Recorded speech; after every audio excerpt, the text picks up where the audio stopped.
Buenos días, buenas tardes, buenas noches, buenas madrugadas.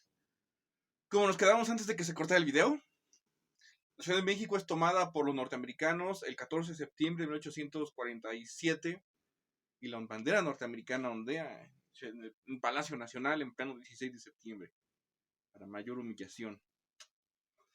La gente odia a los norteamericanos, los ven en la calle y les mientan la madre, les dicen de cosas, pero pues los norteamericanos no entendían nada, absolutamente nada, porque se lo decían en español y pues, yo no entendía. Hasta que alguien pues les dijo, no, hay que gritarles algo, pero en inglés, para que les duela, para que entiendan de lo que se trata. Y los uniformes de los soldados norteamericanos eran verdes. Así que les empiezan a, esta persona, quién sé quién fue, pero les dice a los demás, empiezan a gritarles, vete verde, gringo. Y ahí sí volteaban los norteamericanos cuando les gritaban gringo. De tanto gringo que les gritan, eventualmente se les queda el nombre de gringos. Y pues hasta el día de hoy. Ese es el origen de la palabra. Surge en el contexto de la guerra entre Estados Unidos y México. Mientras tanto, los poderes de la Unión, el poder legislativo y judicial, se trasladan hacia Querétaro.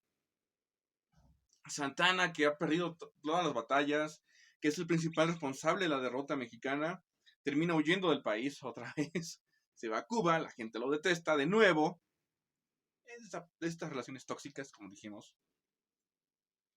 casi tan tóxicas como con tu ex.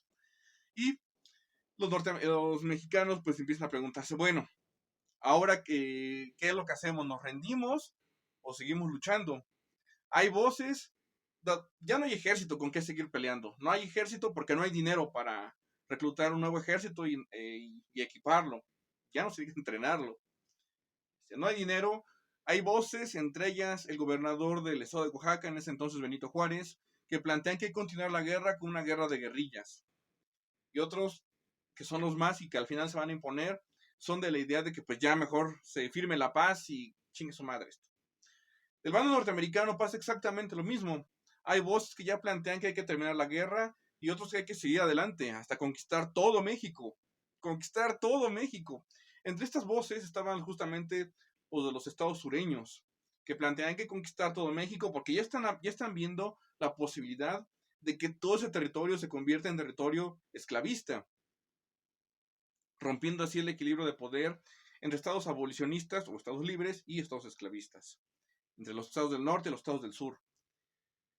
Incluso plantean por ahí la posibilidad de que una vez que se conquiste todo México, pasar la capital de Estados Unidos, de Washington, a la Ciudad de México. La capital de Estados Unidos estaba planteando pasarla de Washington, de Washington a la Ciudad de México, porque pues la Ciudad de México quedaba mucho más céntrica que Washington. Imagínense, la Ciudad de México sería la capital de Estados Unidos. Sin embargo, los estados del norte, los estados abolicionistas, se oponen a la conquista completa de México y va a ser por la cual la guerra no continúe. Por eso y por otras dos razones. Y es que finalmente pues tampoco hay tantas tropas norteamericanas para conquistar todo el territorio mexicano. Ya no digamos conquistar, sino para controlar todo el territorio mexicano.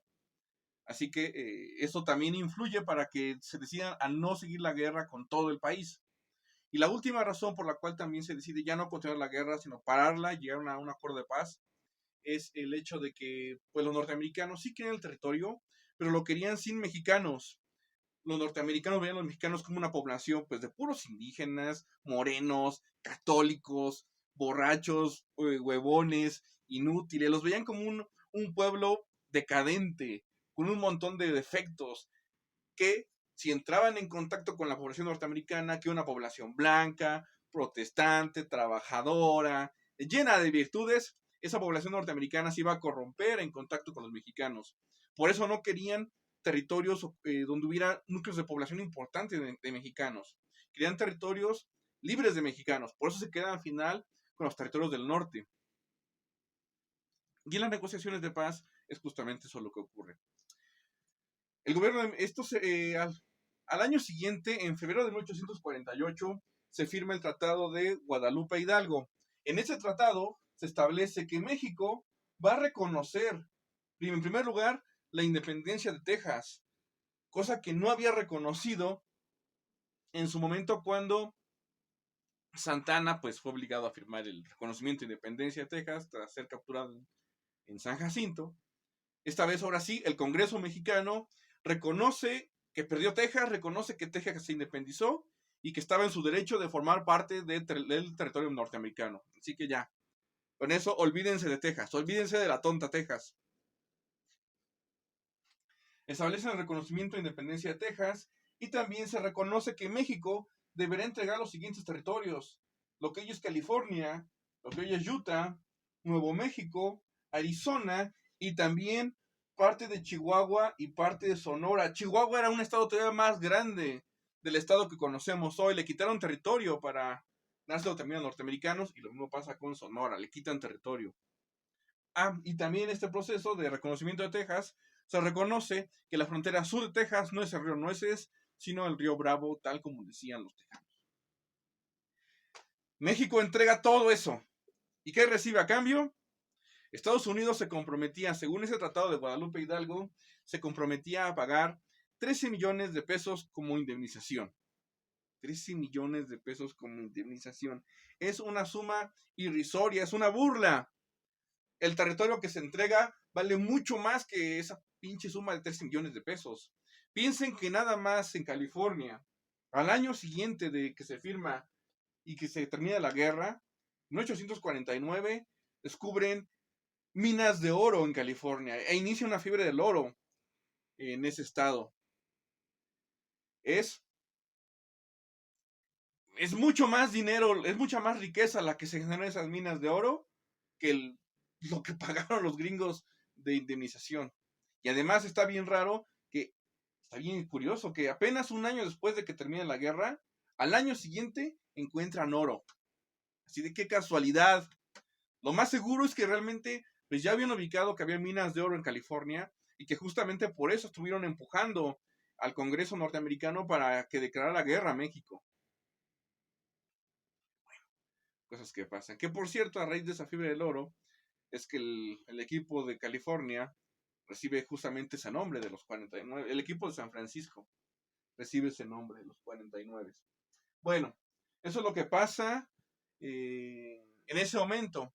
Pero esta guerra, de alguna forma, es una manzana envenenada para los dos países. No solamente, evidentemente lo es para México, pero también lo es para Estados Unidos.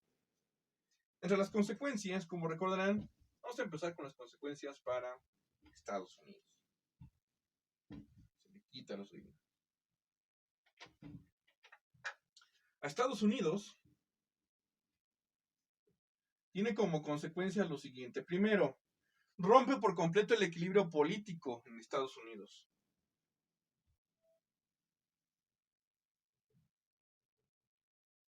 Del equilibrio político. Como recordarán, hasta entonces habían sido 3 estados esclavistas y 3 estados libres, 3 estados abolicionistas. Y había un equilibrio de poder entre ambas facciones, donde unos no podían imponer su voluntad a los otros. Sin embargo, con todo ese territorio que se acaba de conquistar a México, la pregunta es, ¿va a entrar como territorio esclavista o como territorio libre? La preocupación de los estados del norte es que como está justamente al sur, entre como estado esclavista, que la mayor parte de los migrantes que llegan a esas zonas, pues provengan de estados esclavistas y se termine rompiendo el equilibrio de poder entre Estados Unidos, dentro de Estados Unidos. Es por ello que los estados libres, los estados del norte, envían mucha migración hacia esos estados que se acaban de conquistar, esas regiones que se acaban de conquistar. Y el primer estado que entra como tal es California. Y no entra como estado esclavista, entra como estado libre, gracias a que recibe mucha más población los estados del norte que los estados del sur. Inmediatamente después inicia una carrera entre los estados del norte y los estados del sur por adueñarse de esos estados. Habrá algunos estados que entren como estados esclavistas, entre ellos Kansas, por ejemplo. Pero la mayoría de los estados nuevos que van entrando, entran como estados libres. Y rompe por completo el equilibrio de poder entre los estados del norte y los estados del sur. Y como ahora hay más estados abolicionistas, empiezan a votar leyes en contra de la esclavitud. Empiezan a limitarla cada vez más hasta que finalmente deciden suprimirla. los estados del sur, legalmente esto se puede, legalmente es válido y los estados del sur pues tendrían que aceptarlo. El problema para los estados del sur es que pues no lo aceptan, y no lo aceptan no tanto porque quieran preservar la institución de esclavitud. De hecho, ellos mismos sabían que como sistema político estaba en decadencia, que les convenía más meter mano de obra asalariada, meter maquinaria y dejar de depender de esclavos. El tema de esclavismo no era tanto el problema era que les quisieran imponer leyes a los estados esclavistas. Eso fue lo que les molestó, que se transgrediera la soberanía estatal y les dijeran qué era lo que tenían que hacer. Ellos preferían hacerlo de propia voluntad, no porque alguien más se los impusiera. Y este desequilibrio político, va a llevar eventualmente a su guerra civil. La guerra civil de Estados Unidos se origina justamente a partir de la guerra con México, puesto que rompe este equilibrio político, y ese equilibrio político lleva a que los estados del sur quieran preservar su autonomía estatal, su soberanía local, con las armas. Es por eso que decía que esta guerra finalmente es una manzana, y el territorio que ocupan los norteamericanos, que le quitan a México, es una manzana envenenada para Estados Unidos. Eso para las consecuencias de Estados Unidos. Para el caso de México, la primera consecuencia, la más obvia, es la pérdida de territorio. De más de la mitad del territorio. Pero no se queda ahí. Viene también una pérdida de confianza, una pérdida completa de confianza en México. Después de la independencia, hubo mucho entusiasmo sobre el futuro del país. Pensaban que este país iba a prosperar. Y había problemas, es cierto, había levantamientos armados a cada rato, se habían separado algo de los estados del centro, los estados de Centroamérica, había problemas económicos, problemas sociales, pero cuando otros países intentaron invadir México, pues se la pelaron al final. Francia, como sea, pues terminó como en tablas finalmente, aunque los británicos tuvieron que intervenir también ahí. A España se le expulsó sin mayor problema, solito, sin ayuda de nadie. Pero ahora la derrota con Estados Unidos vino a trastornar por completo la confianza que los mexicanos tienen en el país y en la posibilidad de que este país sobreviviera como nación, como proyecto de nación. La preocupación era, pues bueno, ya nos quitaron más de la mitad del territorio. Es solo cuestión de tiempo para que Estados Unidos regrese y acabe el trabajo, o para que alguna otra potencia europea llegue y haga lo mismo, acabe con con lo que queda de México, o que lleguen varios países y repartan México. Es solamente cuestión de tiempo, este país no va a aguantar. Genera un trauma enorme en la población mexicana el tema de esta derrota.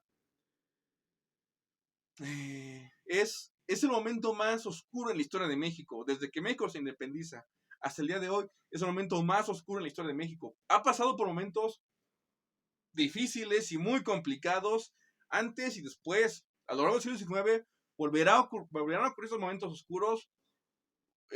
Aparece este fantasma de la intervención extranjera cuando llegan los franceses en 1862. La posibilidad de que ahora sí se acabe México como país.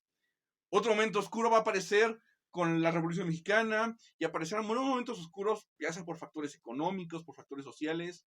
Habrá momentos miserables para la historia de México, pero ninguno va a compararse con la guerra con Estados Unidos. Eso es lo más bajo que llegó a caer el país en toda su historia.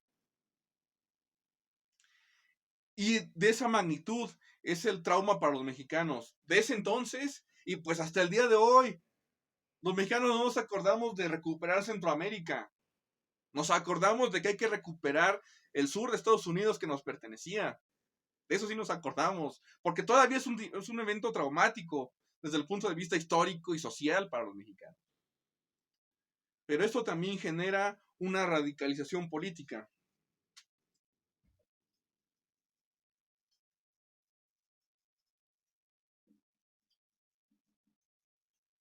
Los, los partidos hasta entonces federalista y centralista se terminan radicalizando. Los federalistas se terminan radicalizando hacia una facción liberal, y los centralistas se terminan radicalizando hacia una facción conservadora. Cada bando plantea una forma de solucionar el problema para México. Plantean que todo lo que se está venido haciendo está mal y que se tienen que tomar medidas drásticas para preservar al país, para que este no desaparezca devorado por alguna otra potencia extranjera. Los federalistas lo que plantean es, necesitamos un gobierno semejante al de Estados Unidos, pues por algo nos ganaron, es básicamente lo que plantean, por algo nos ganaron. Hace falta un sistema liberal, federalista, un sistema de gobierno tal como el que tienen ellos, para de esa forma evitar la desaparición del país. Los conservadores, por su parte, lo que plantean es, México no necesita un modelo semejante al norteamericano, necesita un modelo centralizado, si es posible hasta monárquico, para garantizar que el país sobreviva. Y esta radicalización se hace tan profunda entre liberales y conservadores que eventualmente hará ambas posturas simplemente irreconciliables. Y la única forma de llegar a una solución sobre quién debe gobernar va a ser mediante las armas. La guerra con Estados Unidos tiene en ese sentido como consecuencia la guerra de reforma.